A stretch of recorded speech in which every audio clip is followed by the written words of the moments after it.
time off, do you remember when you started to miss it and wanted to get back into it?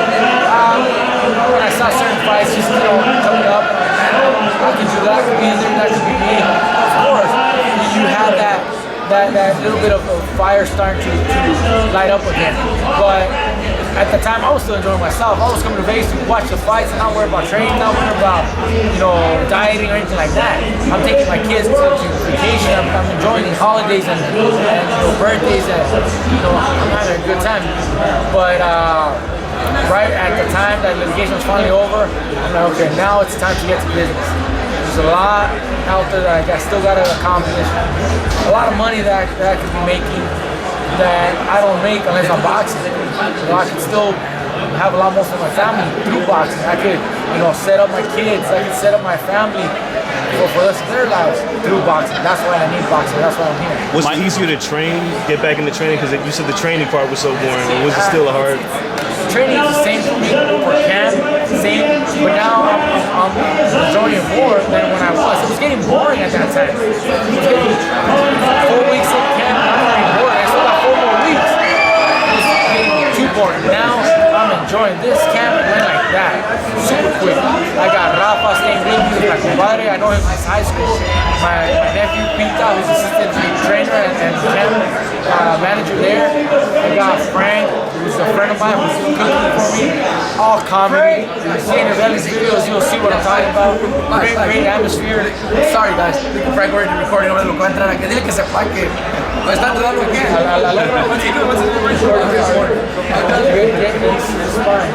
Frank, what are you doing? Working for him.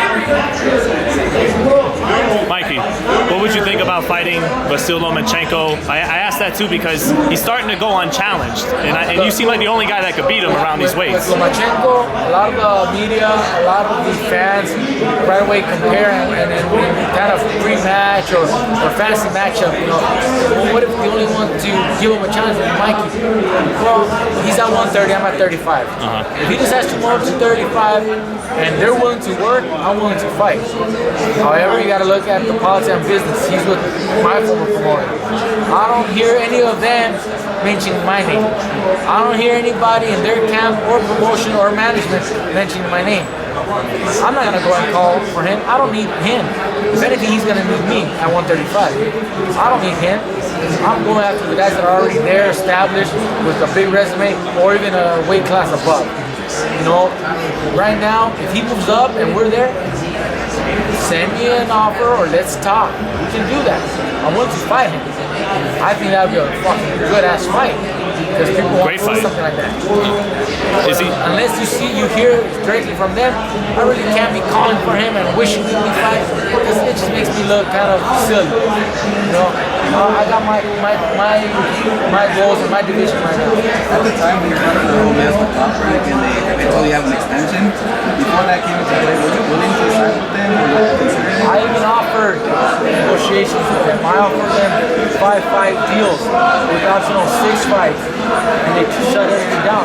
They believe, like I said, their strategy was to in a way starve me out, wait until I had no other means to sustain myself, family, and no income, and then I was forced. And I get that. I really believe that because right before I offered to buy myself out, they made one attempt just to throw it out there. They asked if I would be willing to fight for the vacant WBO title that Crawford had just vacated. Now I knew that it was still under their old 2009 agreement terms, meaning that if I held the title, that extends for another 5 fights or 3 years. And the purse that they offered was less than what I made for my first title fight. They offered $150,000 for that fight. Now, right away, I kind of figured, okay, if they're talking about that, because it wasn't even a legitimate offer, it was just something that they threw at me if I was something that I would entertain. I didn't even answer them. I figured if I answer them with $500,000, they're going to try to negotiate for 200, 225, 250, but they got me. Now for another 3 years, 5 fights at a cheap price. They didn't have to pay anything up front. All they did was pay me $250 and that's it. You're locked in. I didn't even answer them. Because one, like I said, it wasn't even an offer. It was just something that they threw out there.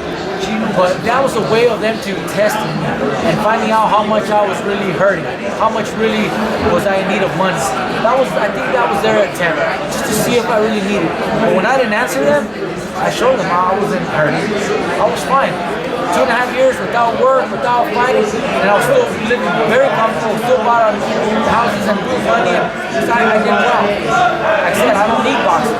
There's a lot more than boxing has to offer, and that's what I did. Do you feel like that's what they did to Nicholas Walters? I don't know what happened with Nicholas Walters. I know he was out for a long time. I don't know exactly what happened. I can't comment on that. Do you sympathize with what's going on in like the UFC? Because their fighters are going through a lot with money and can't figure out what to do. Okay, I don't know how they work in UFC. I've never dealt with it, but from what I hear, a lot of these fighters are getting smart. They're opening their eyes, and they're starting to question, and now they're demanding that they get a fair shake. I don't make all the money. I know the promoters have to make money, but when they just don't show you what's out there, and they don't want to show you what's available, how can you make a fair analysis and a fair decision on how much you should be getting paid? If they tell you it's only X amount of money that's available for you and you take it, what's your fault? And that was my fault for taking what I took, and that's it.